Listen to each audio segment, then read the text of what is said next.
بسم اللہ الرحمن الرحیم۔ ایک دن آپ صلی اللہ تعالی علیہ وآلہ وسلم چراگاہ میں تھے کہ ایک دم حضرت حلیمہ رضی اللہ تعالی عنہا کے ایک فرزند زمرہ دوڑتے اور ہانپتے کامتے ہوئے اپنے گھر پر آئے اور اپنی ماں حضرت بی بی حلیمہ رضی اللہ تعالی عنہا سے کہا کہ اماں جان، بڑا غضب ہو گیا۔ محمد صلی اللہ تعالی علیہ وسلم کو 3 آدمیوں نے جو بہت ہی سفید لباس پہنے ہوئے تھے چت لٹا کر ان کا شکم پھاڑ ڈالا ہے، اور میں اسی حال میں ان کو چھوڑ کر بھاگا ہوا آیا ہوں۔ یہ سن کر حضرت حلیمہ رضی اللہ تعالی عنہا اور ان کے شوہر دونوں بدحواس ہو کر گھبرائے ہوئے دوڑ کر جنگل میں پہنچے تو یہ دیکھا کہ آپ صلی اللہ تعالی علیہ وآلہ وسلم بیٹھے ہوئے ہیں، مگر خوف و ہراس سے چہرہ زرد اور اداس ہے۔ حضرت حلیمہ رضی اللہ تعالی عنہا کے شوہر نے انتہائی مشفقانہ لہجے میں پیار سے چمکار کر پوچھا کہ بیٹا کیا بات ہے؟ آپ صلی اللہ تعالی علیہ وآلہ وسلم نے فرمایا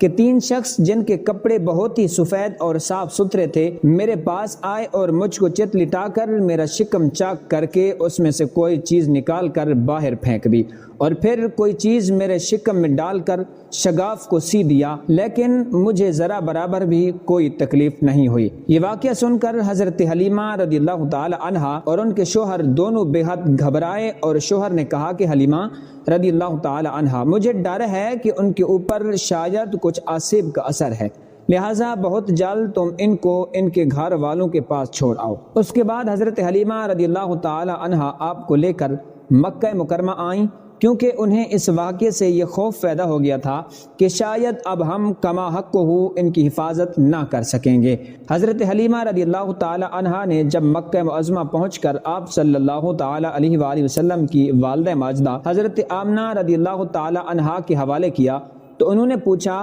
فرمایا کہ حلیمہ رضی اللہ تعالی عنہا، تم تو بڑی خواہش اور دل لگی کے ساتھ میرے بچے کو اپنے گھر میں لے گئی، پھر اس قدر جلد واپس لے آنے کی وجہ کیا ہے؟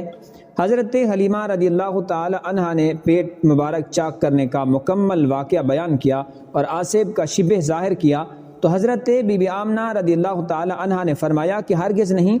خدا کی قسم میرے نور نظر پر ہرگز کبھی بھی کسی جن یا شیطان کا عمل دخل نہیں ہو سکتا، میرے بیٹے کی بڑی شان ہے۔ حضرت آمنہ رضی اللہ تعالی عنہا نے پھر ایام حمل اور وقت ولادت کے حیرت انگیز واقعات سنا کر حضرت حلیمہ رضی اللہ تعالی عنہا کو مطمئن کر دیا، اور حضرت حلیمہ رضی اللہ تعالی عنہا آپ صلی اللہ تعالی علیہ وآلہ وسلم کو آپ کی والدہ ماجدہ کے حوالے کر کے اپنے گاؤں میں واپس چلی آئیں، اور آپ صلی اللہ تعالی علیہ وآلہ وسلم اپنی والدہ ماجدہ کی آغوش تربیت میں پرورش پانے لگے۔ جو معلومات آپ کے ساتھ شیئر کی ہے اس کا حوالہ جات نیچے درج ذیل ہے۔ اگر آج کا پیغام اچھا لگا ہو تو ویڈیو کو ایک لائک دیجیے، کمنٹ سیکشن میں سبحان اللہ لکھیں، اور چینل کو سبسکرائب کر کے بیل کو بھی آن کر دیں۔ جزاکم اللہ خیرہ۔ السلام علیکم ورحمۃ اللہ وبرکاتہ۔